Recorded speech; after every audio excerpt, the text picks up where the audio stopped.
our deadly nuclear legacy. Gary Null. Thank you. Someone just mentioned to me that they wished it was a bigger turnout. My answer is simple.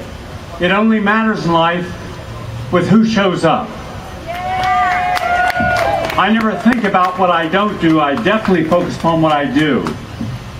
One of you is worth 1 million people who choose not to use the power they have to make positive choices. So always focus upon the power of the minority.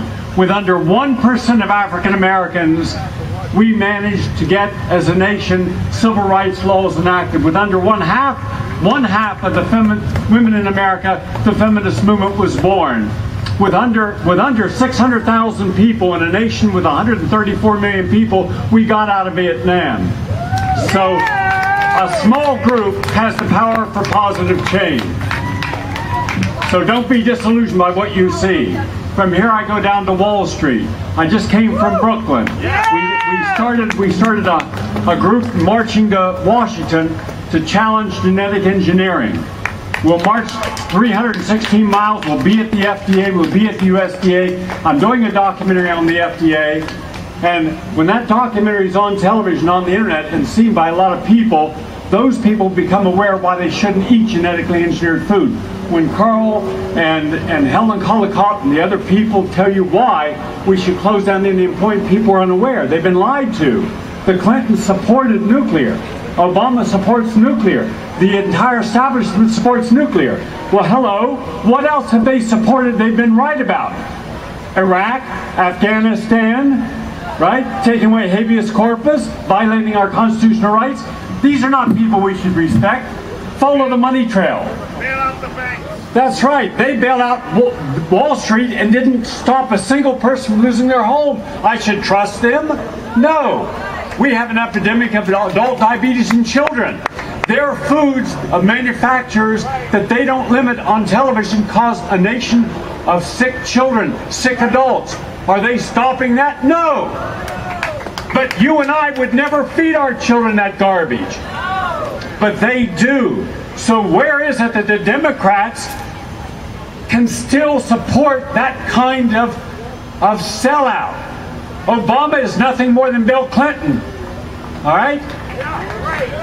And Bush was an idiot. So we have to understand they should not represent us, and yet there's only two parties that represent everyone.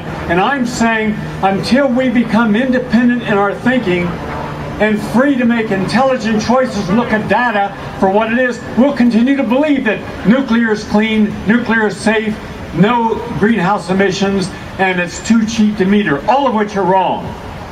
So that's why I'm here. I did my first documentary on nuclear called Fatal Fallout. We premiered it on Long Island. Christy Brinkley came, a lot of people came. There's a full house. This is a brand new film.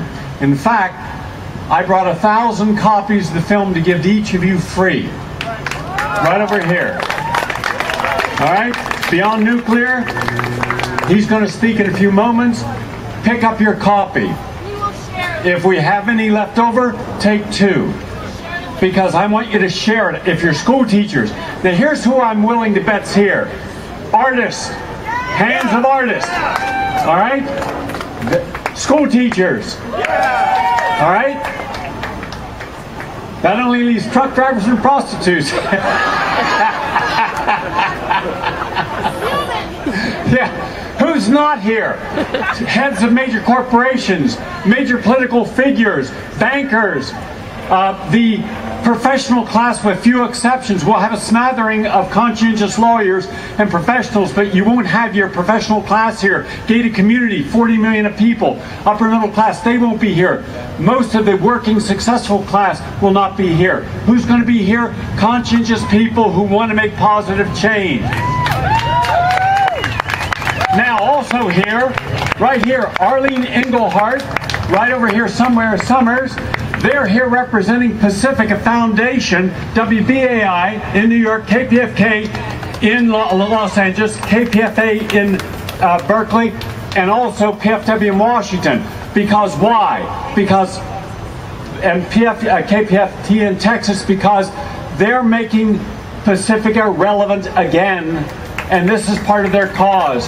When Pacifica uses its full might of all of its broadcasters to take this message, then you're not alone. We're reaching millions of people when we broadcast. All right? So that's who we've got on our side. Now, in addition, next Saturday at noon, I'm going to be leading a group with some great speakers in front of Governor Cuomo's office over on 3rd Avenue in Manhattan. I want to see you there. Now, here's what we're doing. Right here's the flyer. We're not going to challenge Governor Cuomo. We're going to say we support you in closing down Indian Point. All right? We will take a different approach. My approach is don't make this political. Nuclear is not political, it is public health. When you make it political, you create divisiveness, and that's how they win. They pit people against each other. I care about everyone's child. I don't care if you're conservative or liberal. You matter as a human being. I'm here to guard the health of every human being. No one's excluded. At my table, everyone is invited. And that's how we're approaching this. So I'm believing that we can get Governor Cuomo to get the legislature, to get the policymakers in New York and opinion leaders in New York to go to Washington, because it's not New York that can close the plant unless there's something that is a major health crisis, imminent health crisis. It's the the Nuclear Regulatory Agency. And we know that the Nuclear Regulatory Agency is completely corrupt, top to bottom. They are absolutely sellouts. And we have to tell them that. And we have to let the American public know these people have sold you out.